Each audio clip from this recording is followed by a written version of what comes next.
Good evening. We'll now return to open session.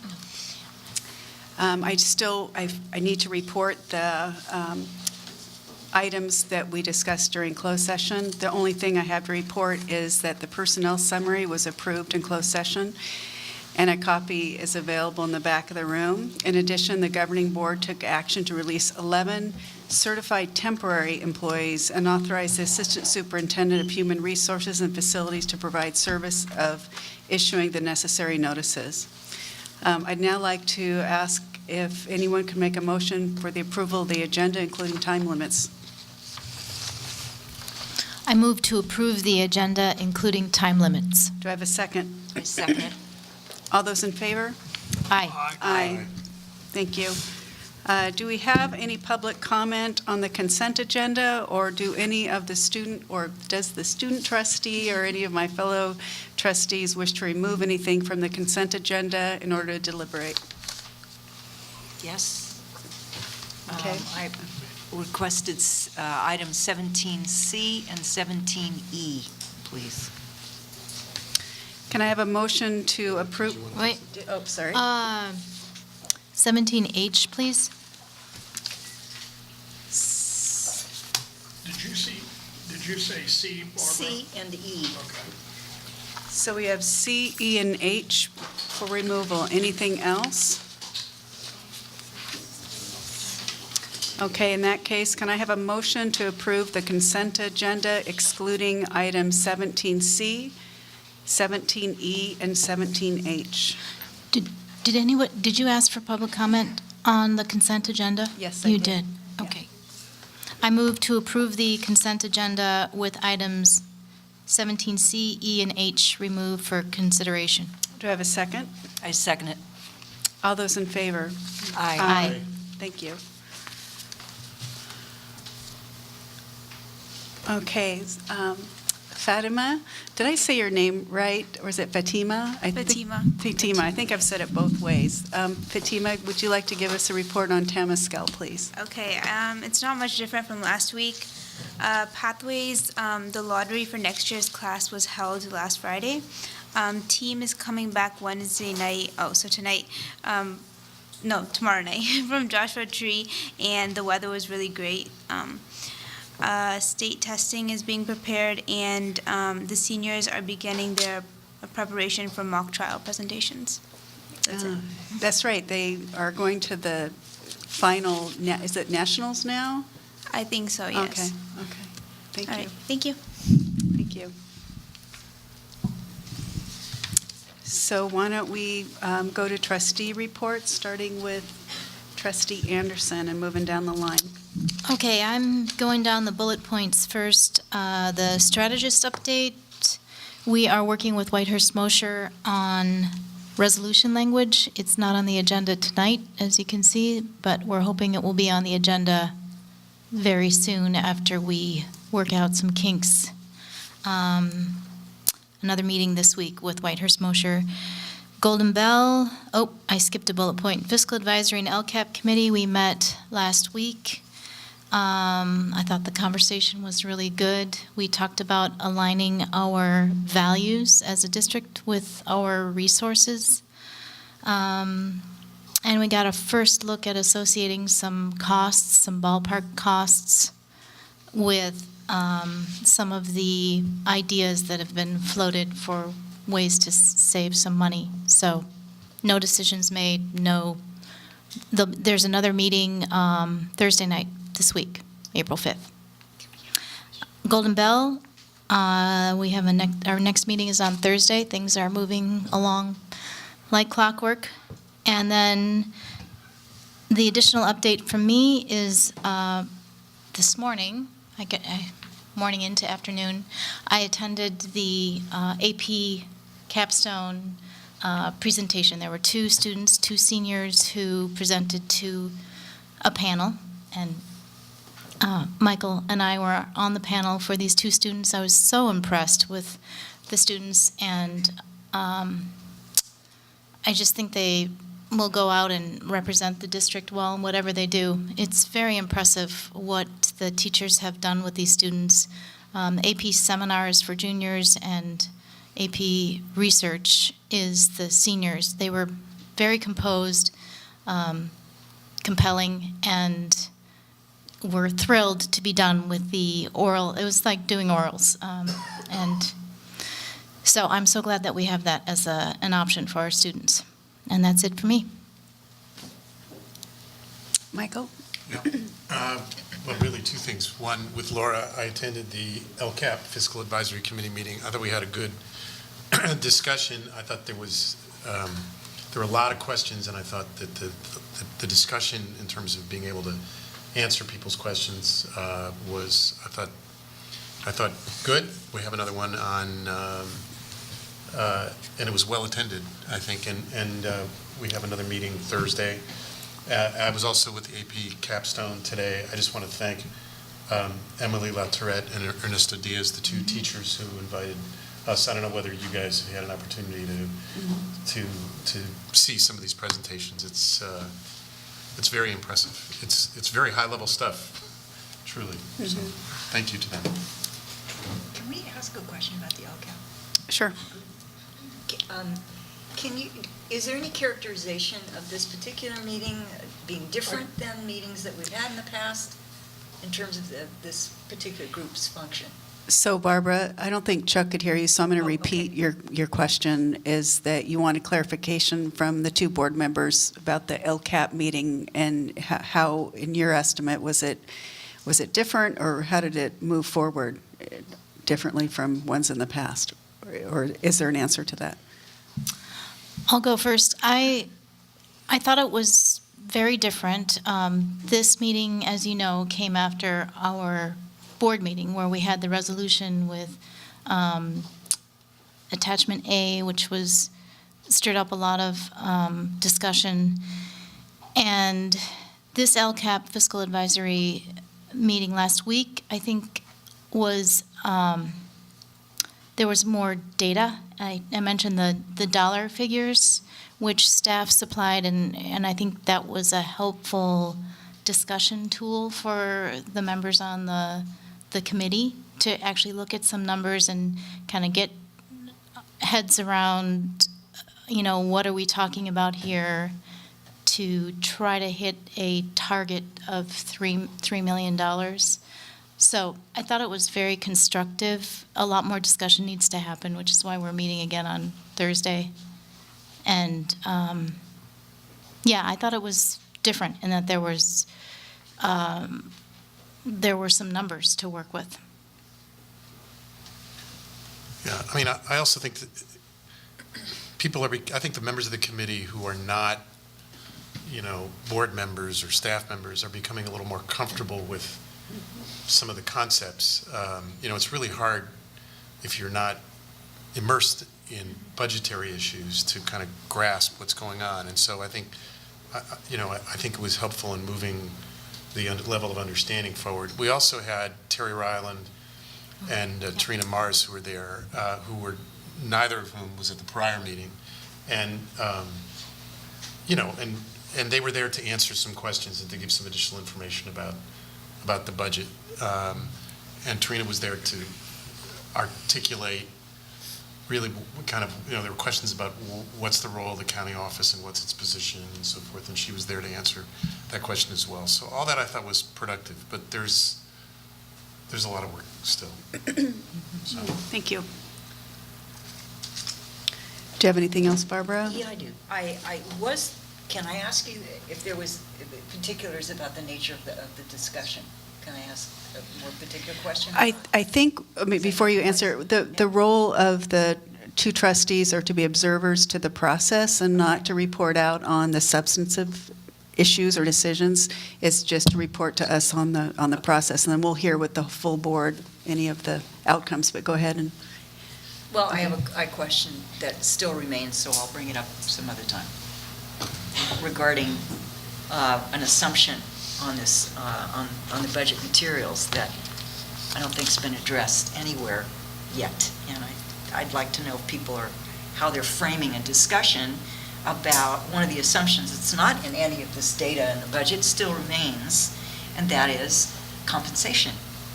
How do you have a conversation about budget and costs and so on when there's that piece that's out there yet. And I don't know how we reconcile that conversation, given this particular committee. May not be appropriate. I think I can share that the committee is aware of that, Oh, it is? yeah. Okay, that helps. that all the budget information that has been shared with this committee, they know that compensation, we're still negotiating with certificated and classified. Appreciate that. No. Thank you. Shall I go ahead? Go ahead. All right. I have nothing to add from last week. I don't think I reported very much about JLAC the last meeting, but that was, we heard from our consultants in terms of speculation about where the governor was going to come down with this pot of money that we have, and I don't think any of that's been resolved, but rather there's still more discussion out there. And then lastly, I remain as a delegate to CSBA. Thank you. Thank you. I'll keep my report short. Chuck and I visited Redwood again. We visited the leadership class and talked about all the processes that the district is going through in terms of a target value of, for the next 2 fiscal years and the fiscal advisory process. So that was very helpful. And other than that, I just want to thank everyone. I know there's a lot going on, and everyone is looking forward to having some more clarity of where we land, and appreciate how much the communities come together and had a good meeting. I'm losing track of time, but I think it was Monday. I see Karen out there, and I know we met, and I'm trying to remember, with some parents. And it's just very encouraging how this community comes together whenever there's a challenge, and we definitely have a wonderful district. So thank you, and thank you to the teachers and the classified staff for banding together and working. We're getting through this, so thank you. And I'll turn it to Chuck. In addition to meeting with the Redwood class, I met with the Drake Student Senate on last Wednesday. The questions were pretty much, and concerns were pretty much the same that Leslie and I had at the Redwood meeting. I think the bit of misinformation out there was a sense that those possible cuts that were on the attachment to the Resolution. resolution. That's the word on the attachment of the resolution were fait accompli. So I assured them they were not. There's a fear. Rumors seem to gather that the Drake Wellness Center was going to be closed down. Sure them that was not on the table. And then there was fear that the Jolly Roger was going to be shut down because they only have 12 students in the class this year. But Liz Seabury has been working overtime trying to get the numbers up for that. They've got 24 kids signed up for the Jolly Roger next year. I met also on Wednesday with the core committee of the West Marin Coalition for Healthy Youth. We're planning our last 2 community cafes. There have been 4 of them. But the coalition is trying to find, it's doing more or less of a needs assessment to find out, what the public thinks our kids need, in terms of support, primarily outside of school. And I went to 2 of the cafes. The previous 2 were at Point Reyes and Santrano, which were on school board nights. But I went to Tamalpais, which is not in the TAM district, and Bolinas, and it's remarkable as how different our communities out in West Marin are. But there are threads. Transportation, for Bolinas kids is a huge issue. They're on the road 2 hours a day minimum to get to and from school. Bolinas and Stinson. So there's not, there's just not a lot of free time to do stuff. Friday, I went to the Adams family at Drake. Big fun. Not as much fun as Spam-A-Lot. But nonetheless, it was a terrific evening. Yeah, I missed both, Spamalot and, that's good. Dr. Yoshihara, do you have a superintendent report? I do have a couple things to share for updates. We received some questions from different groups around the parcel tax, particularly in this conversation around the parcel tax and this square footage and basing it on that. In my conversation with council, the square footage method, I'll call it that, square footage method has not fully been legally tested and therefore feels that that can be subject to legal challenge. We've also heard from other districts who were advised by their council not to proceed with the school footage-based parcel tax. I did speak with our polling firm, and following up with Kentfield in particular, she shared that the situation in Alameda was enough for them not to explore the situation any further. The situation in Alameda refers to the lawsuit that was filed on their initial parcel tax, which had a square footage clause as well as a cap on the amount collected. Finally, with the square footage, this also hasn't been vetted with our stakeholders, and I believe that this could face significant opposition from larger property owners, particularly commercial properties. If the opposition chooses to spend money against this measure, we could risk losing funding. If we face a legal challenge, this could cost the district significant amounts of money and potentially delay any revenue we are to receive. So I feel that this is a risky proposition given our financial picture. So I just want to update you on that, and I know there's some conversations with square footage. Yesterday, Dr. Topia and I myself met with the heads of our foundations and funds, and I see the Redwood here tonight, so thank you for being here, to I think, share with them collectively as a group the work that's going on with the LCAP Fiscal Advisory. This was something that also emanated from the last LCAP Fiscal Advisory Group to reach out to our foundation. So we had that meeting yesterday. I think it was productive. They were able to ask a lot of questions. I think they felt better about the process in seeing firsthand that there was a process to this, albeit maybe quicker, but we answered their questions. We agree to keep them informed going forward as we have these next meetings, and we wanted to offer how we can help them. So I know they will talk with each other as it relates to where they will go from here. They have, I think, from the two foundations and the Drake Fund, some different ways that they have to work with their boards in moving this forward. So we respect their processes, but shared with them that solutions that they want to bring forward, we would like to do that collectively so that it'll be something along the lines the foundations wish to support XYZ, and we present that as sort of as the foundations as a group, foundations funds as a group, rather than individual schools, although individually they'll have their own conversations with their respective boards. So we felt that went well yesterday. We will continue to keep them informed as the LCAP Fiscal Advisory meetings continue. The last one I want to share is a little bit about the update on the attendance verification conversation. This has come up a couple of times, and it was also part of the conversation with the LCAP Fiscal Advisory Group. We will be talking with our principals about how to perform this audit over the summer. So we're working on that process. We believe it's achievable. Will likely require some extra time, so we need to sit down with our labor leaders, particularly with CSEA, to see how this could function.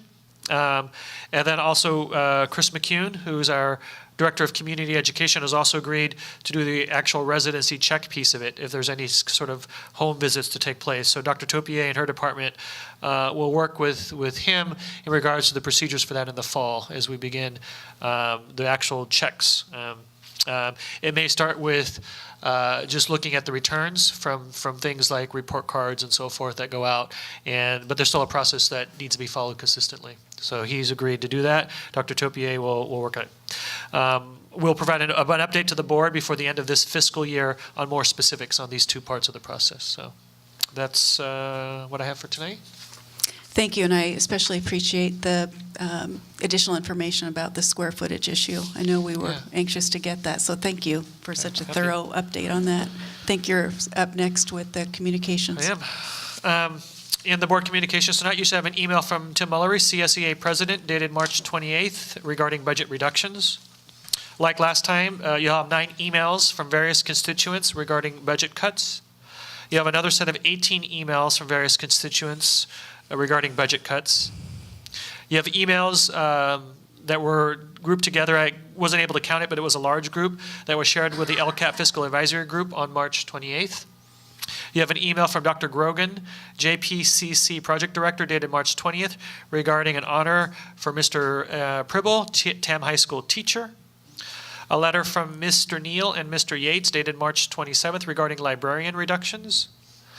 Letter from Redwood High School ASB, read on March 27th, I believe, at the last meeting, regarding school safety by our student trustee. And then lastly, you have a memo from Ms. Ryland, financial consultant, dated March 29th, regarding property tax background. Thank you.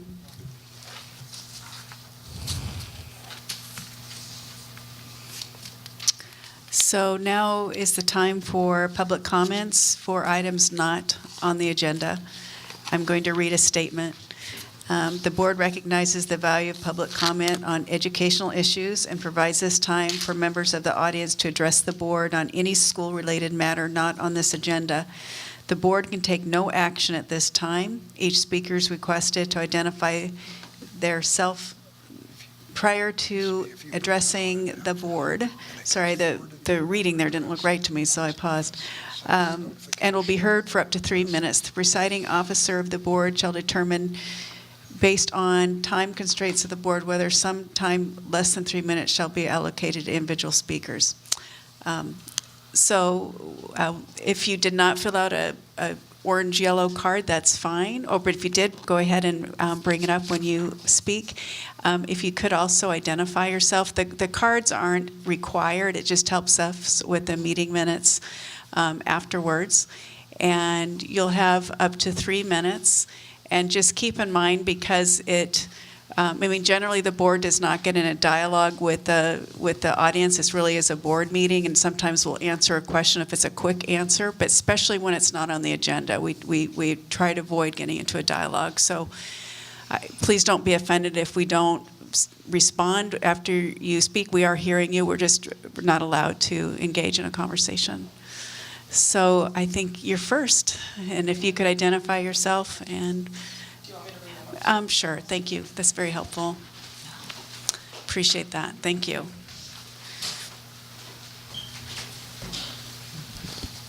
Hello. Hello. My name is Sophie. I'm here to discuss the current lack of green practices in the district, specifically Drake High School, and the enormous effect they have on the planet, student health, and budget spending. We are part of CDISC, an academy at Drake that focuses on real-world environmental and social justice issues. In 2003, a past CDISC group made some tweaks in the school's behavior and made Drake the first green business school in the Bay Area. This was an achievement worthy of celebration and pride, as we were the first school to take initiative and participate in saving both the planet and $12,000 of taxpayers' money. We have fallen so far back on our green practices that it's simply unrealistic to actually earn a new certification. Seeing that many of the needed changes are out of Drake's control, we are now working to implement simple green practices that can lead Drake in the right direction as far as being a sustainable business, educate students and staff about sustainability, all while cutting down spending on energy and water usage. This can be as simple as putting placards on light switches to prevent teachers from using lights on sunny days, or putting compost bins in the cafeteria. The fact is that nearly every business or professional establishment has environmental policies, and we, being a district in a very eco-friendly community, have none. We will be passing out a packet of more detail with our specific recommendations to carry out. As of now, we are asking you, the board, who represents all of the community, to put an energy and materials conservation policy into place, requiring sustainable behavior on campus. The majority of the upgrades Drake must implement begin with the district. We are counting on you to make the right choices about paper sources, cleaning supplies, that the entire chain of schools in the district can benefit from. We understand fully that the district has many pressing issues on their hands at the moment and do not expect an immediate shift in focus. With that said, we would like to think that the TAM district would actually have interest in the world's most dangerous and pressing issue and have the honor of becoming a green business once again to participate in protecting the planet. I'll now pass it on to my group member, Sophia. Thank you. Thank you. Hello, my name is Sophia. Hello, trustees. Our group learned that there were many requirements on the green business checklist that our school was missing, whether it was because of cost or negligence. One of the shocking issues we came upon during our school walkthrough was that while the school was ordering paper with the minimum 30% post-consumer waste, which is required, reams of imported Australian paper with 100% virgin tree pulp and 0% recycled content was being used in the copy room by the staff. While it seems that perhaps the paper was donated and that the staff had been using it unaware of the negative impacts, we cannot pride ourselves on using recycled paper, ideally 100% post-consumer, when in fact our school is using 0% recycled paper. Consistency is a huge part in being a green business, and we cannot sometimes want to save the planet and other times use virgin tree paper, sell plastic water bottles that are somehow still in our vending machines, or use paper plates and styrofoam cups in the teacher's lounge and the student center. Our district should want to purchase bathroom and kitchen papers with the minimum 30% post-consumer waste. There are brands of 100% recycled paper with comparative prices to the paper we are using that has less recycled content, so money shouldn't be used as an argument. It is important that the janitorial cleaning products in use are low toxic and in non-aerosol containers. I've seen our custodians with plastic spray bottles, which is better, but we can make the switch to Green Seal certified products. We understand that the district is going through budget stresses, but minor switches to greener practices can be easily implemented when we have the resources right in front of us. We brought a list of green sealed paper and cleaning products that I will leave with you. All of our ideas tonight can be implemented into an environmental policy that Sophie touched on and will be better explained by my other teammates. Thank you for your time, and I hope you would consider joining us on the green side. Thank you. Hello, members of the board and community. Thank you for hearing us tonight. My name is Courtney, and I'm here to discuss Drake's wasteful use of water. The simple steps that need to be taken in order to save more water and use it more efficiently are easily within the school's reach. For example, our school, Drake High School, could easily organize a group of volunteers to properly label all the storm drains around the schools. By doing this, we would be able to ensure that no wastewater, such as lats, car wash, or mop water, enters any of the storm drains. The majority of the school's water waste, however, comes down to the vast amount of old appliances that the school has yet to replace or update. For example, its toilets, sinks, and showers. Long term, Drake would save a large amount of money for merely putting in more efficient plumbing fixtures, which could easily lead Drake to becoming recertified as a green business. By simply putting up post-water conservation reminders, including information on how to report leaks in bathrooms and kitchens, water could easily be saved every day. We understand that the district is facing budget cuts and that the replacement of old appliances is not the first thing on your to-do list, but for a community that has been faced with large droughts for years, water conservation should be taken more seriously within our schools. At the very least, if the appliances and plumbing fixtures cannot be replaced, they need to be updated or maintained to the efficient level of use. All existing faucet, aerators, and shower heads should be low-flow fixtures. Low-flow shower heads and faucets are relatively cheap and can reduce your water use by 30 to 50%. As a result, savings in water use can be $50 to $90 or more a year. Imagine how much the district would save if we replaced all the shower heads and faucets with low flow. Saving and using our water more sustainably is something that should not only be important to the school and the district, but to the community as well. We as a community pride ourselves on being green, yet we're taking a step back from progress. Once again, I'd like to thank you all for your time and for hearing us tonight. Thank you. Hello, board members. My name is Grace.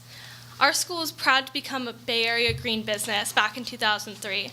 However, since then, we struggled to stay in the green, often heading in the right direction by taking one step forward and 2 steps back. In a recent staff survey of our school, we found out a great deal of information about energy use at Drake. 82% of staff leave their heater on 5 days a week during the winter. . Only 64% of staff always print their handouts double-sided. Respectively, 55 and 61% have refrigerators and microwaves in their classrooms, despite there being microwaves and a big fridge in the staff lounge for all the staff to use. However, there is a way to combat these issues: environmental policy. It is an important part of any green business to have an established policy document saying that we as TAM district staff practice environmentally friendly and energy efficient habits, such as printing double-sided, recollecting handouts, and more. Policies like this can avoid costly mistakes and regulate environmental practices throughout the school. Something as simple as turning off some lights and using sunlight instead can help cut down on the $14,000 per month we spend in the winter at Drake on electricity. Considering the budget problems our district is facing, environmental policies can be the key to spending less on bills. We understand that purchasing greener products can be more expensive, but by doing small tasks and fixes, such as covering the pool when not in use, and saving on lighting and heating, we will be able to cover the cost of doing the right thing. In Marin, we pride ourselves on keeping our county healthy and beautiful. How can our school district have a place in this community when we remain in the past in terms of our energy use? We know that Drake and the district have taken steps toward a greener and more sustainable future, and we absolutely commend these actions, but we must continue forward. It's time to implement an official environmental policy for both purchasing and classroom behaviors. Just across the bay, Richmond High School saved $50,000 in just 1 year by adopting green policies and good energy habits. We believe Drake should be the next success story. We'd also like to invite all the board members to our Sustainable Energy Fair this Thursday at Drake in the Student Center from 7 to 8:30, where you can learn more about what I talked about today and other green practices. And I'm going to now hand out the handouts that my group talked about. Thank you. Thank you. Is that 7 to 8:30 in the evening or morning? Evening. Okay. Thank you. Thank you. It's a double-sided, good. Thank you. Thank you. It's very helpful.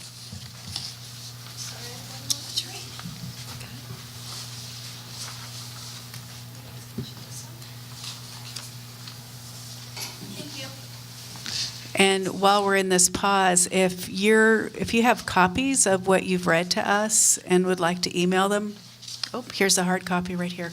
But I don't know if all of you read from the same one, but we'd love to be able to take time and really read through. You've given us a lot of information thus far, and I think you're going to continue. So anything you can provide us is helpful. Okay, can you introduce yourself, please? Yes. Hi, everyone. My name is Quincy Smith, and I'm a senior in the CDisc program at Drake High School. I'm here along with 3 of my classmates to share our concerns about the district's primary energy sources. However, before anything else, I'd like to thank all of you guys so much for giving us the opportunity to speak at this meeting. We all greatly appreciate all the work that you guys do for our district and our schools. However, I'm here to talk about sustainable energy. In CDisc, we all share the belief that environmental issues and social justice are 2 of the most important matters facing our society today. We take it upon ourselves to understand the complex issues involved with our environmental problems and find real-world ways to make changes and find solutions to these problems. We are working to educate the public about green energy and propose ways to get our district to become more sustainable in terms of our energy usage. We understand that the district is in the midst of a budget review, and that fact alone may make it difficult to seriously consider our proposal, yet we feel that this is a serious matter that cannot wait. All we ask is that you hear us out, because often education and publicity is the first step towards positive change. Green energy is sustainable energy which is generated by renewable sources. As you may know, a renewable source is one which is not depleted when it is used, such as solar or wind. The 5 most common types include wind, solar, biomass, geothermal, and small hydroelectric. Using energy produced with these sources helps to reduce harmful greenhouse gas emissions and provide jobs for thousands of people. In fact, the fastest growing job in America is a wind turbine technician, according to the U.S. Department of Labor. PG&E, which provides electric services to over 16 million people, also provides energy to you and me. While a portion of their energy comes from renewable sources, 2/3 of it is obtained through non-renewable sources. A local energy utility called Marin Clean Energy is the solution to this problem. They provide thousands of people with affordable energy from renewable sources. In fact, their 55% green energy power package is now 3 to 5% cheaper than PG&E's power package, which is only 33% green energy. So, green energy is the power of the future, and we are here to propose that we make the transition to clean power. Thank you. Thank you very much. Hello. Okay. Hi, everyone, and hi again, Miss Harlander and Mr. Ford. I actually met you last week when you came to Dr. Drake, so hi. My name is Greta Stout, and like Quincy has said, I too am a strong advocate for going deep green in the Tamalpais Union High School District. My group and I have researched renewable energy, and our main source of information has come directly from Marin Clean Energy. We met with Ryan Maker from MCE to discuss what the benefits of deep green are and how that could affect the district. For a typical home in Marin of 451 kilowatt hours per month, going light green would ultimately be cheaper by $2, and deep green would only be $1 more. Now, I know that the TAM district is not a home, but this can put all the costs into perspective. PG&E pulls 66% of their energy from non-renewable sources, including oil, nuclear power, and natural gas, which is fracked and causes major groundwater pollution. Deep green is 100% renewable and is mainly powered by wind, solar, and biomass. According to MCE, having an entire school district switch to deep green would be equivalent to taking hundreds of cars off the road. You all must know by now that the entire city of San Rafael officially collects their energy by 100% renewable energy, which is a huge step for clean living. MCE Deep Green also covers the Buck Institute, the Cost Plus Plaza, and other corporate structures around here in Marin. It is very possible for the district to go deep green, and we should be setting an example for all school districts in the Bay Area by doing this. Thank you. Thank you. Hello, my name is Cyrus Thelen. So nice to be here. Nice to see you all here. We understand that the district obtains energy from many different places, including PG&E, which my group members have talked about. And as you'll see from the charts on the pamphlets we'll hand out, PG&E gets their energy from a variety of sources, only 33% of which are renewable. And they also generate their energy, excuse me, I have a little cold, in nuclear power plants.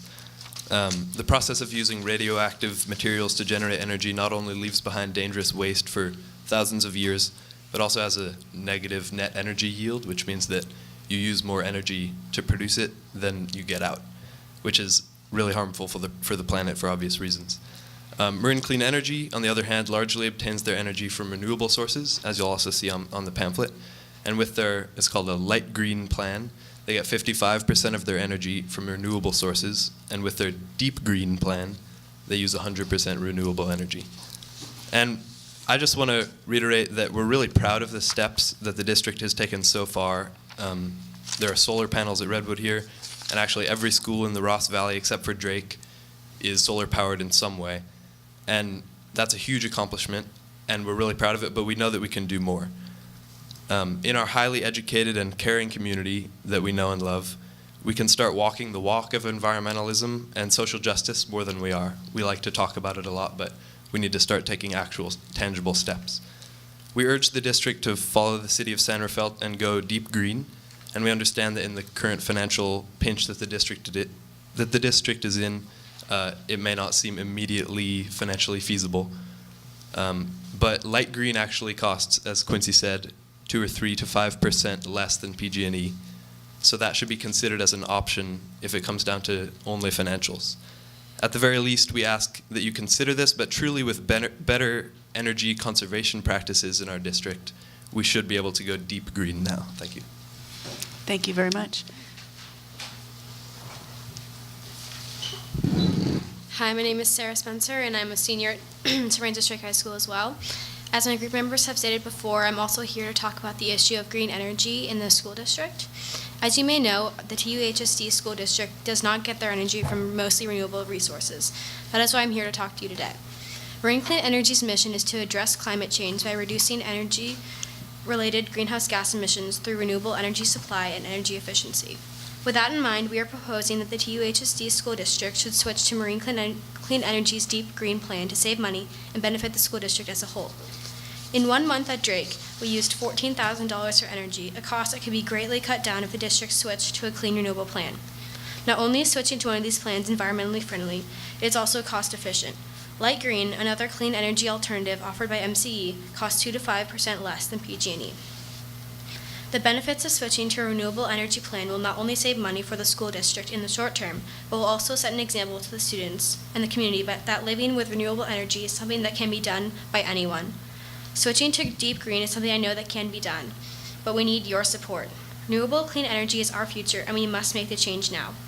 What you should take away from this presentation is that we must make the change to clean energy within the TUHSD school district because of the important economic and environmental benefits.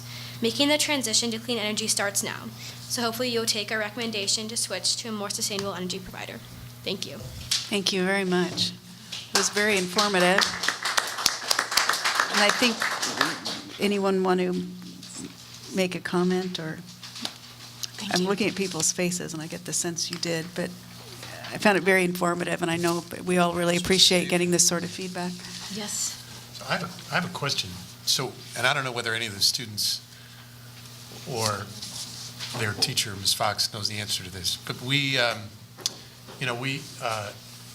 an elaborate decision-making process before we put up the solar panels here at the Redwood parking lot. And one of the, part of the analysis was what kind of savings could be achieved over time because of incentives that are offered to purchase, with respect to repurchasing the energy, PG&E purchasing the energy that we generate through the solar panels. And so one of the questions that I would have is, to what extent, how does that play into the proposed move to Marin clean energy? Because, that economic, the savings that we achieve were an important component of the decision-making process. And so I don't know how what your proposal would do might change that or not change it. So that would be something that would be interesting for somebody to think about, or maybe even Ms. Fox has the answer. So we do have a different group that was focused on trying to push yet again, more solar panels at Drake. The panels at Redwood were originally presented by students over a decade of coming back every other year to present it. And they saw that on the long-range plan, there are solar panels planned for Drake, so they decided that they didn't need to come and present to you again. And so the MCE group, or the 100% Green Power group, it's a temporary Band-Aid from this point until solar gets to Drake, the only school without solar panels in the entire Ross Valley, right? So it's a Band-Aid until then. And then if you could make all of your energy off solar, that would be, local solar would be even more preferable than getting it through the grid. And you can buy back, and it depends if you rented these panels or outright bought these panels, the buyback comes sooner. So it depends on how you did it. If you did, I forget the initials. Remember the initials for the rental of the panels? I think it's PPO? Thank you. If you did that, or if you actually bought the panels. So that, I think it's your answer, Mr. Federer? Well, I'm not sure I'm asking the question. I'm not an expert in this. I'm not sure I'm asking the question correctly, but part of what students were urging was right. to do business with Marin Clean Energy rather than PG&E. But once you get solar, I think I get it now. Once you go to solar, you still are on PG&E's grid, so you can switch back to doing business with just PG&E. If you do MCE, your MCE plus PG&E for the grid is PG&E, and they actually charge you a delivery fee and maintenance of the grid fee, and then you pay your electricity through MCE. But does it have an impact on the projected savings that we achieve in energy No, costs? not at all. I see. Yeah, once you get solar, you could switch off, but this is until solar actually shows up. what you could be doing to get off of coal and nuclear and those other items that the students mentioned. Did that answer? I think so. We can Okay. take it up again, because it's complex, it's complex issues. But thank you very, very much. It was very helpful, and it's always a pleasure to have students come, but this time we had so many, and thank you taking the time out this time of year. I know you're all very busy, and it's a nice weather for a change, and I know you're probably tired, and really coming out at night to present this was very much appreciated. So thank you so much. It's always fun to hear from the students. It's always very inspiring.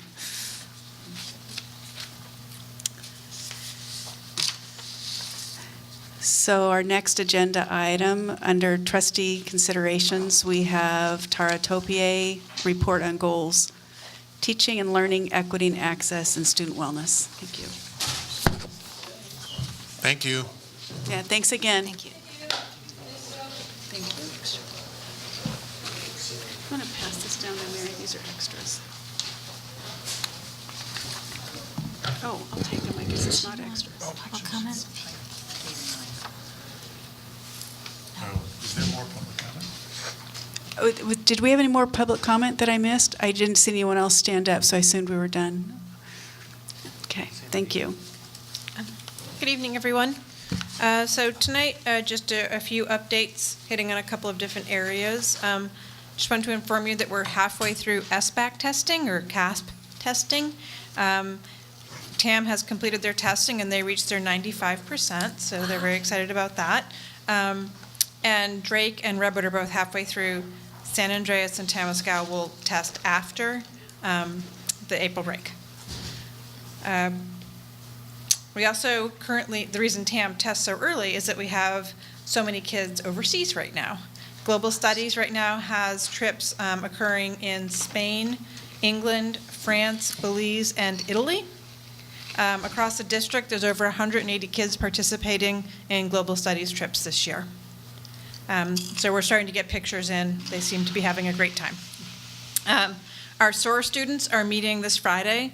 SOAR are our Students Organized Against Racism, and they went through 2 days of Beyond Diversity as a cohort, and this Friday they have a follow-up meeting with Dr. Lori Watson. It's an all-day meeting where they will continue their learning and deepen their work, and they also take some time to plan school and district-wide projects and events that they'd like to lead.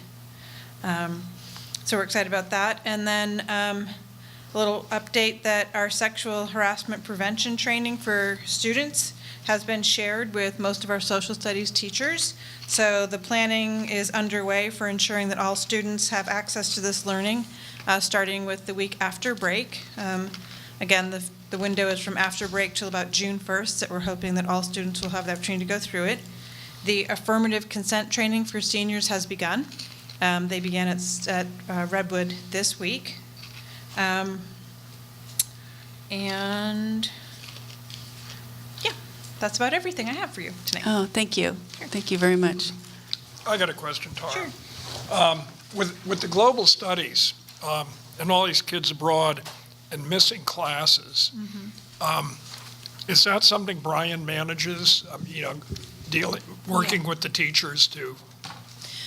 He does. I mean, that's one of the things that he and I met and talked about recently, because usually what they do is they go through, they have a field trip form that they have all their teachers fill out, so that they're informing teachers that they're going, trying to move towards a little more efficient, where we have lists of students that are shared with teachers saying these are the students that will be out for these various trips. And part of attending the trip is that they are supposed to notify their teachers ahead of time, get any missed work, and set up a plan for all of that to be made up in a reasonable amount of time.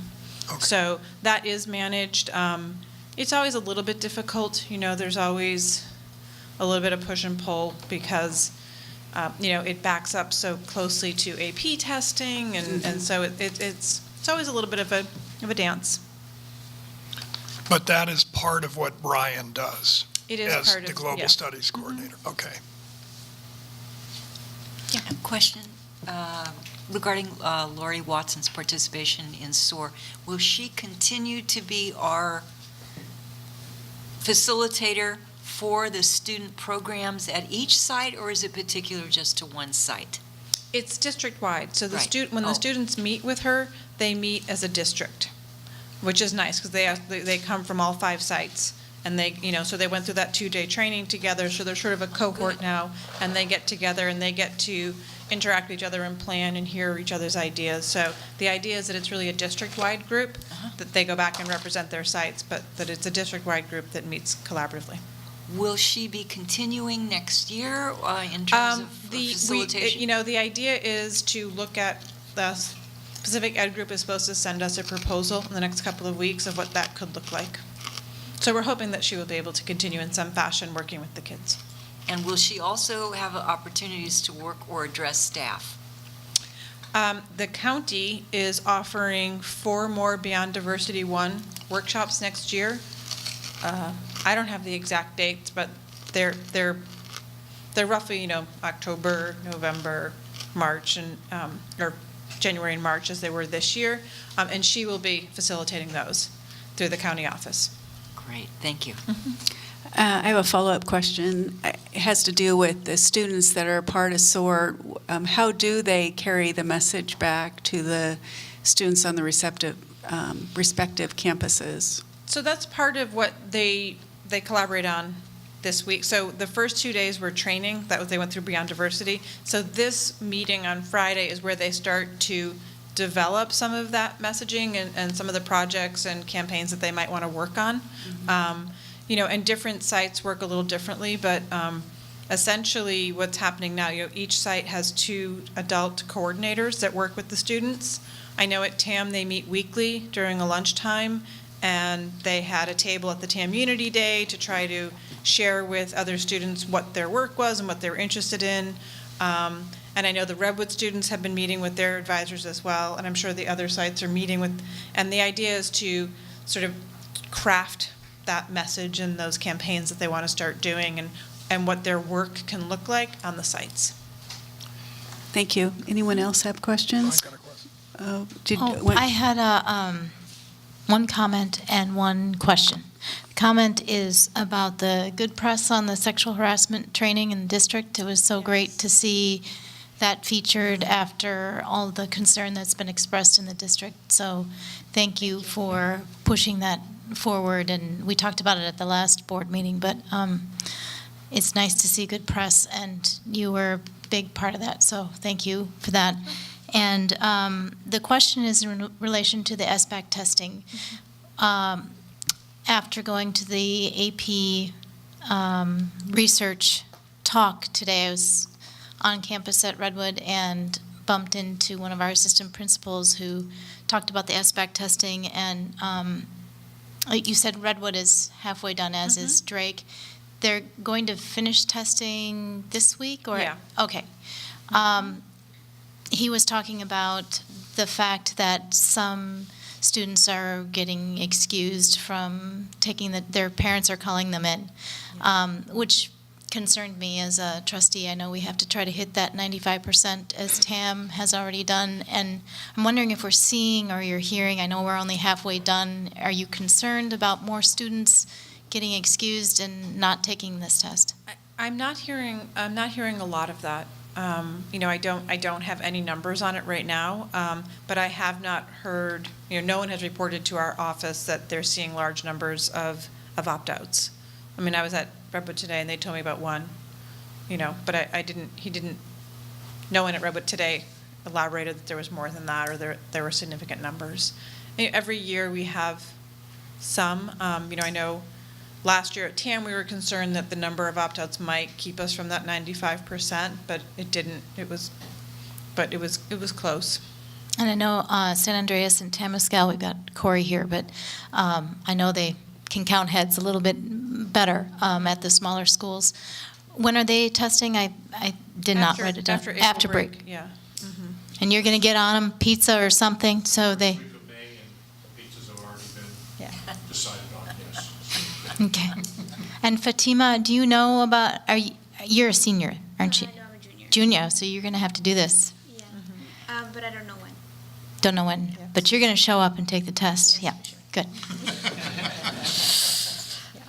That's all I have. Thank you. I did want to let you know that we've been contacted by a couple of people who are interested in potentially purchasing our sexual harassment training materials, Oh, good. which is both flattering and terrifying, because we're like, we need to have our own people do it first before we're willing to put outside eyes on it. It is really flattering. It's also, like I said, it's a little bit, Mark a lot it of up eyes are $5 on million. us. Yeah, Mark revenue it. source. Mark it up about $5 5 million. or 6 million's about right. Right, yeah, it's, because a lot of districts are looking to do something, but no one that we've met is doing anything yet. So it's people are suddenly like, wait a minute, what? Will you share that with me? And even the news wanted us to share the materials. We're like, nope. We shared an outline, but. Along those lines, do we have to patent stuff like that? I don't know. That's going to be a question we literally just got the request, so it's something that we're going to have to discuss with our attorneys of how this process would work. I think it would probably be that you would have to pay a fee for service, I don't know. Copyright, it's not patent, copyright. Copyright. Yeah. We need to go through and make sure we've properly sourced our materials too. Getting back to the Beyond Diversity, do you have a breakdown of what grades the students taking the training are? Or more specifically, how many of them are not seniors? All of them are not seniors. That's great. Yeah. Yeah, you don't want that knowledge. You don't want that knowledge graduating in June. Right. I don't think any of the San Andreas kids are seniors. That was the only place that might be. No, that was the point, was to have kids who are going to continue. One last question, we'll let you go. How many students are participating? You may have said it and I missed it. Approximately 80. Oh, that's amazing. Oh, that's wonderful. Oh, that's great. Yeah. Well, I can imagine they get as much of a kick out of Lori as anybody that has any adult that has a class from her. She's very inspirational and entertaining at the same time, so. Yeah. It's good. I think of her now every time I see the Kardashian, I don't watch it, but when I see it on the guide, I think of her. So anyway. Look, I have a question. When Yes. you're done watching, when you're done No, telling no, us I about don't the last watch it. Kardashian episode, could you remind us again what the importance of that 95% participation? It's the state's mandate. Right now, it doesn't, it shows up in our 5x5 grid.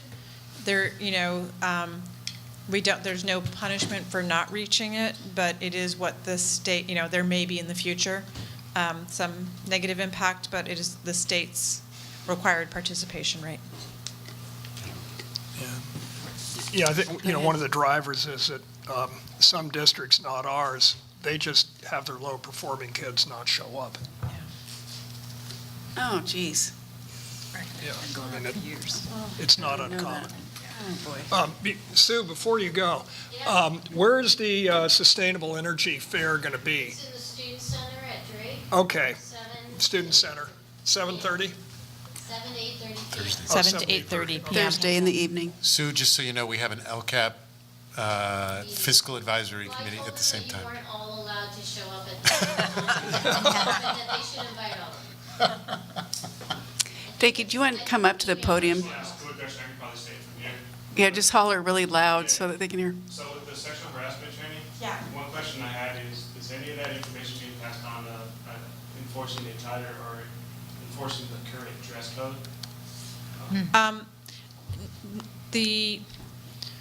No, it doesn't, the dress code is not part of this training per se, is the short answer to that. Now, if you were to have an inappropriate statement on your clothing, then yes, that might be part of it. It would have, the idea is what's deemed offensive. Thank you.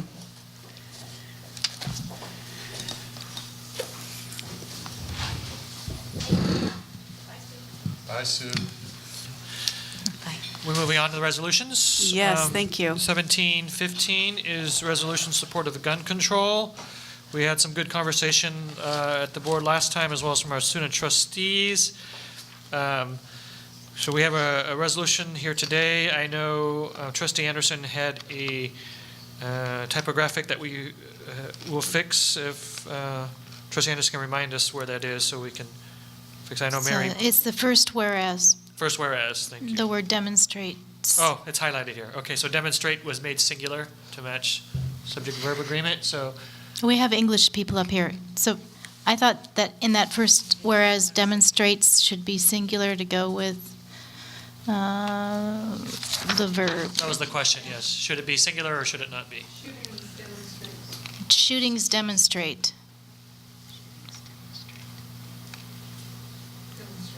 This is, yeah. I defer to the English majors. I think she's right. Score one for the non-English person. There you go. So that, we'll make that adjustment, but certainly if there's other comments, we will take that tonight. Otherwise, we will ask that the board approve this resolution in support of gun control. I want to make sure that every board member's actually read it all the way through. Sure. Or before we take a vote. And so I'll look for a nod when people are ready to either start a discussion or we'll take a motion.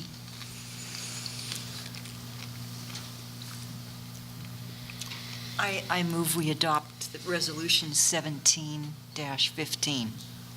Second. All those in favor? Oh, is this a roll call since it's a resolution? Okay. And we could ask for public comment. Thank you. Do we have any public comment on Resolution 17-15? And since it's so important, I know there's only one of you, Fatima, but would you like to have a preferential vote on this? Sure. So you can either say aye or nay. Aye. Thank you. I just, before we vote, I wanted, as part of the discussion on the motion, that this is unfortunately especially relevant again today, given the incident at the YouTube headquarters today. So I'm glad that we are taking a stance on gun control action. I agree. So I think we're ready for the roll call vote, Mary. Aye. Aye. Aye. Aye. Aye. Thank you, that passed. We'll continue on. The next item, Resolution 1716, is carryover from last time as a discussion. This is related to full and fair funding. I just noticed this calling, need two L's on there, but fair and full funding, so calling right there is two L's, right? Yeah, so I've noticed that right now in the resolution. But other than that, we have made the changes as well as referred to last time with feedback. So I don't know if there's, I don't think there was any typographicals on this one, was there, Trustee Yeah, Anderson? it's still, the $3,462 per student needs a comma, not a period. Thank you. Okay. On mine, it's corrected, so I didn't see that, so thank you. So the 3462 will be adjusted with the comma. And then the calling up at the top will be corrected. So same thing for the board. We're happy to entertain questions, but otherwise, this one we will also forward to CSBA, I think is also, thank you, Trustee Owens, for helping us track on this. We will send this to them as well. There are many, many districts have supported this. So we're getting among the smaller minority. We're happy to hopefully send this along to CSBA in support. Any other comment, or does anyone need more time to read before we make a motion? Can I have a motion to pass Resolution 17-16? I move we pass Resolution 17-16. Second it. So I want to ask a preferential vote again on this one. You can either say aye, nay, or abstain. Aye. Thank you. I think we're ready for a roll call vote. Ms. Anderson? Aye. Mr. Ford? Aye. Mr. Futterman? Aye. Ms. Owens? Aye. And Ms. Harlander? Aye. Thank you. Thank you. Moving on to the sums initiative. Does that sound right? Item C on consent. I have a question about equity. Given that TAM's wellness program was really sort of the last one to develop per se, are they being effectively kind of cut out from any of the advantages of this grant because of their circumstance, because they came in as one of the last wellness centers? I'm just At concerned TAM? about equity, yeah. So what our participation is in this is more along the lines of we're providing data to this organization, that are trying to gather large, like, impact data. So, okay. you know what I mean? So Okay, because got they it. didn't have a system up and running, that's Okay. why. But, okay. But, theoretically, yes, they don't have the grant money to work with. So does that preclude this organization from getting any data regarding TAM's students then? Yes, this will be focused on. That's my understanding of Drake and Redwood.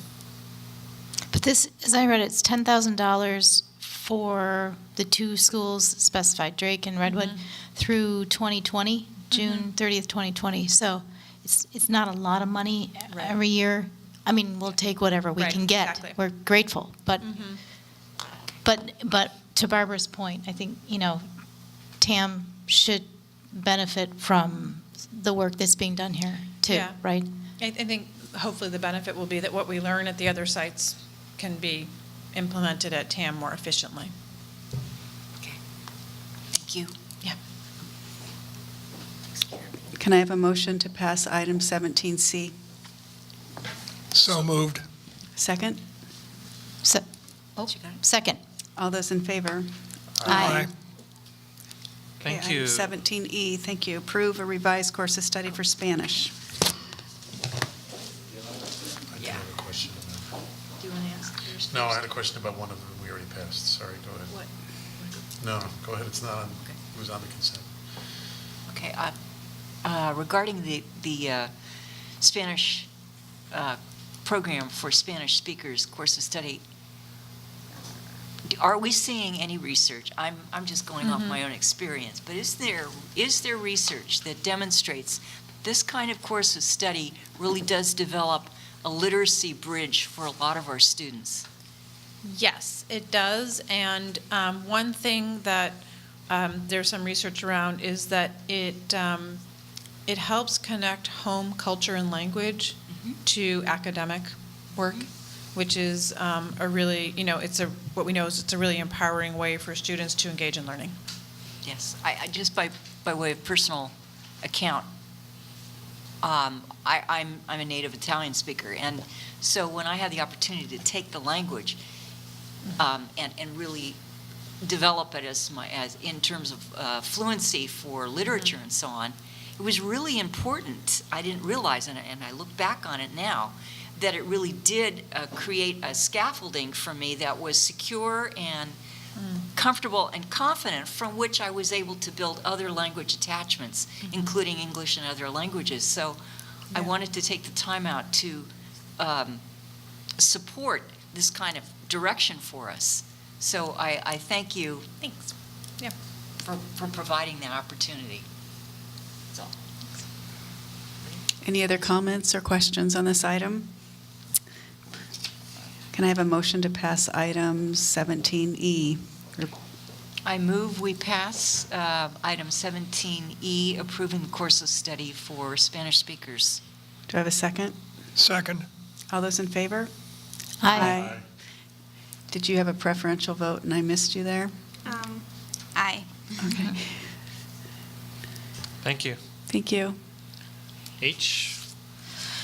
I pulled this one. I noted that this field trip is actually happening right now and was frustrated because we've had this conversation about timing of getting the documentation. And so you and I, Dr. Yoshihara, exchanged some emails today, and I appreciate you just giving, I would like to get an update on how we're coming with tightening up our process for field trips, because right now it just feels silly to be ratifying something that these students and chaperones are already out there on their field trip. Sure, and then I'll invite Dr. Topia if she wants to add anything with regards to this field trip process. I think we share in the challenge with regards to this. There is, there's a timing challenge is I think what it comes down to, and the large amounts of trips that occur largely rest upon our teachers to be the facilitators of moving the required documents. And so while our administrators may to some extent know broadly around trips, we do rely on our teachers to bring those forward. And when those come late, then it creates a challenge about moving it quickly through the process, as you can imagine. So they do know and are good with getting it to the principals for his signature, her signature, depending on the school. And typically then they will come to educational services and business services for the educational component, and business for the insurance and liability. They will check for things around high-risk behavior, or not high-risk activities, overnight trips, out-of-state trips, and so forth. And so if those are late, or with a tight timeline, that pushes it for the board and getting it to Mary then to post. So we will have those conversations with our principals. I'm working on a document that will have some timelines that I hope can help the different folks along the timeline, saying we need it within X amount of weeks before the board. And I think ultimately what I've shared with Trustee Anderson is it may require the board at some point, or even staff. I think it doesn't have to necessarily get to the board. Staff saying we can't approve this because the board won't approve this because of timing, that it's past all deadlines for safety purposes. But we need to, as the board knows, process and inform our staff that we need to tighten this up. Because I agree with you, ratification doesn't feel right. They're on the trip now in Washington. Certainly, we like to think that all of the I's and T's were dotted and crossed. Dr. Topia, I don't know if you want to add anything with regards to that. Is that consistent with our challenge? I think one of the things that we want to work on is how to make consistent practice at all the sites and make sure that the right people are informed and who does what. The truth is with this one, we wouldn't have known they were going at all if they hadn't reached out and asked a question of Erin Parling in the business office. And Erin's was like, well, what trip are you speaking of? And they're like, oh, the DC trip. And that was when she said, we have no paperwork on this. And they were saying, oh, it's all approved. And JC had signed it back in May, but it never made it from TAM to us, never. And unless they had reached out, we wouldn't have known that they had gone at all, And clearly, it's not like we can't know every trip, So working on processes to, either have some kind of list at the beginning of the year at each site that indicates what trips staff plan on taking with students that require board approval. I'm a big spreadsheet person myself. So there's, and Corey and I were working on a committee together to try to streamline this process. And it's a lot of moving parts, and it seems like even if we give people information, it can still fall through the cracks of like, well, who does that last step, right? Who brings it up to the district office? Whose responsibility is that? And I think those are some things we need to clarify for people. Thank you. It seems like something definitely slipped through the cracks on this one. It was signed by JC on May 12th, 2017, and it's sort of alarming to me. We are ultimately responsible for every student and staff's safety, and to not know that they were going, it's just not best practices. No. Yeah, okay, so I don't need... What implication would it have had if someone got hurt? Or what is the real implication that the board didn't approve this ahead of time if something had gone wrong on the trip? What is it that we are at risk for? I think like anything else, there's exposure or liability with regards to essentially litigation damages that, whether that's an injury or civil. I mean, that I guess I'm just more trying to understand the process. Of course, we want the students to be safe regardless, and it's more,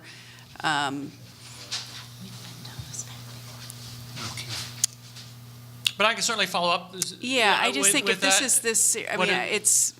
if we're here to approve, ensure that a process has taken place. Now, if the process had really been thorough and taken place, that's one thing, but I think it's worth, I'll follow up at the next meeting if I have the answer.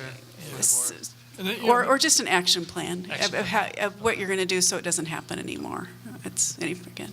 The paper trail on this one is interesting because JC approved the trip in May of last year. But the second sheet, not till March of this year. Yeah. It's 11 months. Something just got lost in the. Yeah, so Yeah. it's just good to see what the action plan is, so we're sure that it's being addressed. Yeah, That's all I care about. I will Yeah. follow up on that. Thank you. Thank you. Thank you. Can I have a motion for 17H, please? I will move to ratify TAM's field trip to Washington DC, which is happening right now. Second. All those in favor? Aye. Aye. Thank you. Thank you. Meeting adjourned.